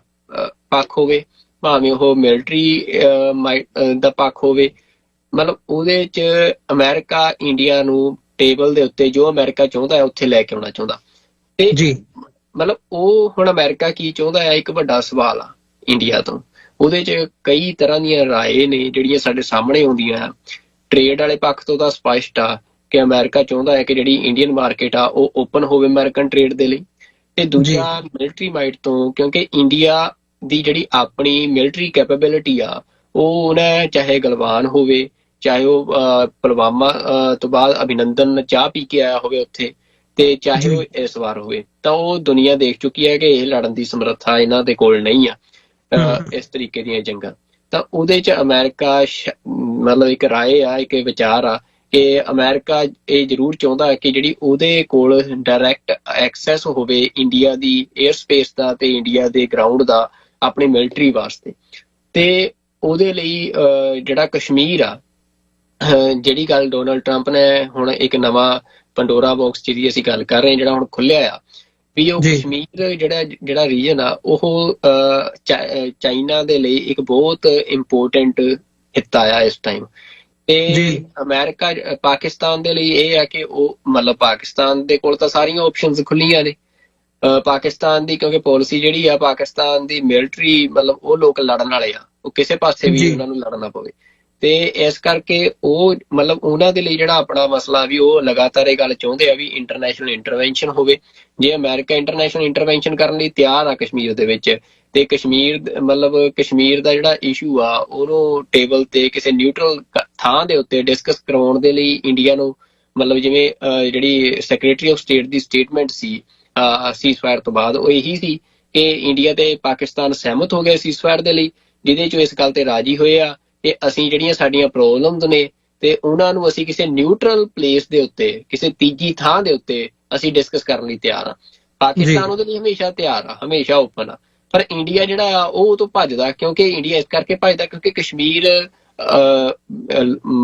ਮੋਰਲੀ ਵੀ ਤੇ ਵੈਸੇ ਲੌਜੀਕਲੀ ਵੀ ਕਸ਼ਮੀਰ ਉਹਦੇ ਨਾਲ ਰਹਿਣਾ ਹੀ ਨਹੀਂ ਚਾਹੁੰਦਾ ਇੰਡੀਆ ਦੇ ਨਾਲ। ਕਸ਼ਮੀਰ ਇੰਡੀਆ ਦੀ ਓਕੂਪੇਸ਼ਨ ਆ ਤੇ ਪਾਕਿਸਤਾਨ ਇਸ ਗੱਲੋਂ ਨਹੀਂ ਡਰਦਾ ਵੀ ਜੇ ਇੰਟਰਨੈਸ਼ਨਲ ਇੰਟਰਵੈਂਸ਼ਨ ਦੇ ਨਾਲ ਇੱਥੇ ਰੈਫਰੈਂਡਮ ਹੁੰਦਾ ਆ, ਕਿਸੇ ਤਰ੍ਹਾਂ ਦੀ ਲੋਕ ਮਤ ਪੁੱਛੀ ਜਾਂਦੀ ਆ, ਤਾਂ ਕਸ਼ਮੀਰ ਨੇ ਜਾਂ ਤਾਂ ਦੋਨੇ ਰਾਹ ਨੇ, ਜਾਂ ਪਾਕਿਸਤਾਨ ਨਾਲ ਜੁੜੇ ਚਾਹੇ ਉਹ ਆਜ਼ਾਦ ਹੋਵੇ, ਉਹਨਾਂ ਦੀ ਮਰਜ਼ੀ ਆ, ਪਰ ਇੰਡੀਆ ਨਾਲ ਨਹੀਂ ਉਹ ਰਹਿਣਗੇ। ਤੇ ਇੰਡੀਆ ਇਸ ਗੱਲੋਂ ਡਰਦਾ ਤੇ ਇਸ ਕਰਕੇ ਉਹ ਮਤਲਬ ਇੰਟਰਨੈਸ਼ਨਲ ਇੰਟਰਵੈਂਸ਼ਨ ਨਹੀਂ ਸੀ ਚਾਹੁੰਦਾ। ਪਰ ਇੰਡੀਆ ਮਤਲਬ ਸੈਕਟਰੀ ਆਫ ਸਟੇਟ ਨੇ ਜੇ ਗੱਲ ਕਹੀ ਆ ਵੀ ਇਸ ਗੱਲ ਲਈ ਰਾਜੀ ਆ ਤਾਂ ਉਹ ਗੱਲ ਹੋਈ ਹੋਣੀ ਆ। ਪਰ ਹੁਣ ਤੁਸੀਂ ਦੇਖੋ ਵੀ ਇੰਡੀਆ ਨੇ ਉਹ ਤੋਂ ਬਾਅਦ ਜਿਹੜੀਆਂ ਸੀਜ਼ਫਾਇਰ ਤੋਂ ਬਾਅਦ ਸਾਰੀਆਂ ਸਟੇਟਮੈਂਟਸ ਦਿੱਤੀਆਂ, ਈਵਨ ਅੱਜ ਮੋਦੀ ਦੀ ਸਟੇਟਮੈਂਟ ਜਿਹੜੀ ਆ ਉਹਦੇ ਚੋਂ ਅਮਰੀਕਨ ਇੰਟਰਵੈਂਸ਼ਨ ਸੀਜ਼ਫਾਇਰ ਤੱਕ ਵੀ ਜਿਹੜੀ ਗੱਲ ਕਰਨੀ ਹੋਵੇ ਉਹ ਟੋਟਲੀ ਉਹਦਾ ਜ਼ਿਕਰ ਨਹੀਂ ਕਰ ਰਹੇ ਆ। ਮਤਲਬ ਉਹ ਹੁਣ ਕੋਸ਼ਿਸ਼ ਕਰ ਰਹੇ ਆ ਆਪਣੀਆਂ ਅਖਬਾਰਾਂ ਦੇ ਵਿੱਚ, ਆਪਣੀਆਂ ਟੀਵੀ ਚੈਨਲਸ ਤੇ ਇਹ ਗੱਲ ਨੂੰ ਕਹਿਣ ਦੀ ਕਿ ਅਮਰੀਕਾ ਤਾਂ ਅਸੀਂ ਆਪਣੀ ਮਰਜ਼ੀ ਨਾਲ ਸੀਜ਼ਫਾਇਰ ਕੀਤਾ ਆ, ਅਮਰੀਕਾ ਨੇ ਕੋਈ ਨਹੀਂ ਸਾਡੇ ਤੇ ਦਬਾਅ ਪਾਇਆ, ਨਾ ਅਸੀਂ ਦਬਾਅ ਮੰਨਿਆ ਆ। ਪਰ ਮਤਲਬ ਇਹ ਇੰਡੀਆ ਇਸ ਟਾਈਮ ਤੁਸੀਂ ਦੇਖ ਸਕਦੇ ਹੋ ਵੀ ਜਲੂਸ ਨਿਕਲਿਆ ਪਿਆ ਆ, ਜਿਹਨੂੰ ਕਹਿਣਾ ਹੁੰਦਾ ਪੰਜਾਬੀ 'ਚ ਵੀ ਇੰਡੀਆ ਦੀ ਫੋਰਨ ਪਾਲਿਸੀ ਦਾ ਵੀ। ਤੇ ਇੰਡੀਆ ਨੇ ਜਿਸ ਤਰੀਕੇ ਦੇ ਨਾਲ ਇਹ ਸੋਚਿਆ ਸੀ ਕਿ ਉਹ ਪਾਕਿਸਤਾਨ ਨੂੰ ਹੀ ਛੱਡ ਕੇ ਚਾਰ ਬੰਬ ਤੇ ਦਬਾ ਲੈਣਗੇ, ਤੇ ਜੋ ਜਿਵੇਂ ਦਾ ਪਾਕਿਸਤਾਨ ਨੇ ਅੱਗੋਂ ਰਿਐਕਟ ਕੀਤਾ ਆ ਉਹਨੇ ਇੰਡੀਆ ਹਿਲਾ ਕੇ ਰੱਖਤਾ ਆ। ਵੀ ਇਹ ਸਾਰੀ ਜਿਹੜੀ ਅੱਗੇ ਹੁਣ ਇਹਦਾ ਜੀਓਪੋਲੀਟੀਕਲ ਮਤਲਬ ਜਿਹੜੀ ਇੰਪਲੀਕੇਸ਼ਨਸ ਆ ਸਾਰੇ ਕਨਫਲਿਕਟ ਦੀਆਂ, ਅਮਰਵੀਰ ਸਿੰਘ ਜੀ, ਉਹ ਸਪਸ਼ਟ ਹੋ ਰਹੀਆਂ ਆ ਕਿ ਕਸ਼ਮੀਰ ਦਾ ਮਸਲਾ ਜਿਹੜਾ ਆ ਉਹ ਫਲੇਅਰ ਅਪ ਹੋਣ ਦੀਆਂ ਸੰਭਾਵਨਾਵਾਂ ਬਣ ਗਈਆਂ। ਤੇ ਉਹ ਮਸਲਾ ਹੁਣ ਕਸ਼ਮੀਰ ਦਾ ਮਸਲਾ ਜਦੋਂ ਫਲੇਅਰ ਅਪ ਹੋਣਾ ਤਾਂ ਉਹ ਮਸਲਾ ਇੰਡੀਆ ਤੇ ਪਾਕਿਸਤਾਨ ਤੱਕ ਨਹੀਂ ਸੀਮਿਤ ਰਹਿਣਾ। ਹੁਣ ਕਸ਼ਮੀਰ ਦਾ ਮਸਲਾ ਜਿਹੜਾ ਆ ਉਹ ਬੇਸਿਕਲੀ ਅਮਰੀਕਾ ਤੇ ਚਾਈਨਾ ਦਾ ਮਸਲਾ ਜਿਹੜਾ ਆ ਉਹ ਬਣਨਾ ਆ ਉਸ ਖਿੱਤੇ ਦੇ ਵਿੱਚ। ਤੇ ਉਹਦੇ ਵਿੱਚੋਂ ਇਹ ਸਾਰੇ ਮਤਲਬ ਇਹ ਜਿਹੜੀ ਸਿਚੁਏਸ਼ਨ ਆ ਉਹਦੇ 'ਚ ਖਿੱਚਤਾਣ ਚੱਲਣੀ ਆ ਤੇ ਉਹ ਸਾਰੇ ਦੇ ਵਿੱਚੋਂ ਕੁਛ ਨਾ ਕੁਛ ਮਤਲਬ ਜਿਹੜਾ ਤੁਸੀਂ ਕਹਿ ਸਕਦੇ ਹੁੰਦੇ ਵੀ ਇੱਕ ਸਥਿਤੀ ਜਿਹੜੀ ਲੰਮੇ ਸਮੇਂ ਤੋਂ ਬਣੀ ਹੋਈ ਆ ਜਿਹਦੇ 'ਚ ਕਸ਼ਮੀਰੀ ਮਰ ਰਹੇ ਨੇ, ਮਤਲਬ ਰੋਜ਼ ਕਸ਼ਮੀਰੀ ਨੌਜਵਾਨਾਂ ਦੇ ਕਤਲੇਆਮ ਹੁੰਦੇ ਆ। ਹੋ ਸਕਦਾ ਟਕਰਾਅ ਹੋਵੇ, ਹੋ ਸਕਦਾ ਮਤਲਬ ਜਿਹੜਾ ਹਿਲਜੁਲ ਹੋਵੇ ਵੱਡੀ, ਪਰ ਉਹਦੇ ਚੋਂ ਜਿਹੜਾ ਸਟੇਟਸ ਬਣਿਆ ਹੋਇਆ ਆ ਉਹ ਸਟੇਟਸ ਟੁੱਟਣ ਦੀਆਂ ਸੰਭਾਵਨਾਵਾਂ ਬਣ ਜਾਣਗੀਆਂ। ਤੇ ਨਾਲ ਹੀ ਇਹਦੇ ਨਾਲ ਜੇ ਇਹ ਖਿੱਤੇ 'ਚ ਗੜਬੜ ਹੁੰਦੀ ਆ, ਕਿਸੇ ਵੀ ਤਰ੍ਹਾਂ ਦੀ ਇੰਟਰਨੈਸ਼ਨਲ ਇੰਟਰਵੈਂਸ਼ਨ ਹੋਣੀ ਆ, ਤਾਂ ਬੇਸਿਕਲੀ ਇੱਥੇ ਗੜਬੜ ਹੋਣੀ ਆ। ਤੇ ਜੇ ਇਹ ਗੜਬੜ ਹੁੰਦੀ ਆ, ਕੋਈ ਨਵੇਂ ਫੈਸਲੇ ਹੁੰਦੇ ਇਸ ਖਿੱਤੇ ਬਾਰੇ, ਤਾਂ ਉਹ ਗੜਬੜ ਕੱਲੀ ਉੱਥੋਂ ਤੱਕ ਸੀਮਿਤ ਨਹੀਂ ਰਹਿਣੀ। ਉਹ ਗੜਬੜ ਫਿਰ ਨਾਰਥ ਈਸਟ 'ਚ ਵੀ ਤੁਹਾਨੂੰ ਦੇਖਣ ਨੂੰ ਮਿਲਣੀ ਆ, ਇੰਡੀਆ ਦੇ ਸਾਊਥ 'ਚ ਵੀ ਤੁਹਾਨੂੰ ਦੇਖਣ ਨੂੰ ਮਿਲਣੀ ਆ, ਤੇ ਨਾਲ ਦੀ ਨਾਲ ਜਿਹੜਾ ਪੰਜਾਬ ਆ ਮਤਲਬ ਜਿਹੜੀ ਸਾਰੀ ਜਿਹੜਾ ਜਿੱਥੇ ਸਿੱਖਾਂ ਦਾ ਖਾਲਿਸਤਾਨ ਦਾ ਦਾਅਵਾ ਹੈ ਉਸ ਏਰੀਏ 'ਚ ਵੀ ਦੇਖਣ ਨੂੰ ਮਿਲਣੀ ਆ। ਤਾਂ ਇਹ ਜਿਹੜਾ ਟਕਰਾਅ ਆ, ਇਹ ਜਿਹੜਾ ਸੀਜ਼ਫਾਇਰ ਆ, ਇਹਨੂੰ ਤੁਸੀਂ ਇਹ ਮੰਨ ਸਕਦੇ ਹੋ ਵੀ ਇਹ ਇੱਕ ਨਵੇਂ ਦੌਰ ਦੀ ਸ਼ੁਰੂਆਤ ਆ ਉਸ ਖਿੱਤੇ ਦੇ ਵਿੱਚ। ਤੇ ਦੁਨੀਆ ਦੀਆਂ ਜਿਹੜੀਆਂ ਤਾਕਤਾਂ ਨੇ ਵੱਡੀਆਂ ਉਹ ਇਸ ਖਿੱਤੇ ਦੇ ਵਿੱਚ ਹੁਣ ਡਿਸੀਜਨ ਮੇਕਿੰਗ ਦੇ ਵਿੱਚ ਇਨਵੋਲਵ ਹੋ ਗਈਆਂ। ਤੇ ਇਹ ਮਤਲਬ ਜਿਹਨੂੰ ਡਾਕਟਰ ਅਮਰਜੀਤ ਸਿੰਘ ਕਹਿੰਦੇ ਹੁੰਦੇ ਆ ਵੀ ਇਹ ਹੁਣ ਮੈਪ ਰੀਡਰੋ ਹੋਣਗੇ ਜਿਹੜੇ ਦੁਨੀਆ ਦੇ ਆ। ਤੇ ਉਹ ਲੱਗਦਾ ਵੀ ਜਿਹੜੀਆਂ ਉਹ ਚੀਜ਼ਾਂ ਨੇ ਅਗਲੇ 10 ਤੋਂ 15 ਸਾਲ ਦੇ ਵਿੱਚ ਉਹ ਵੱਡੀਆਂ ਵਾਪਰਨਗੀਆਂ, ਜਿਹਦੇ ਬਾਰੇ ਪਿਛਲੇ ਦਿਨੀ ਅਮਰੀਕਾ ਦੇ ਵਾਈਸ ਪ੍ਰੈਜ਼ੀਡੈਂਟ JD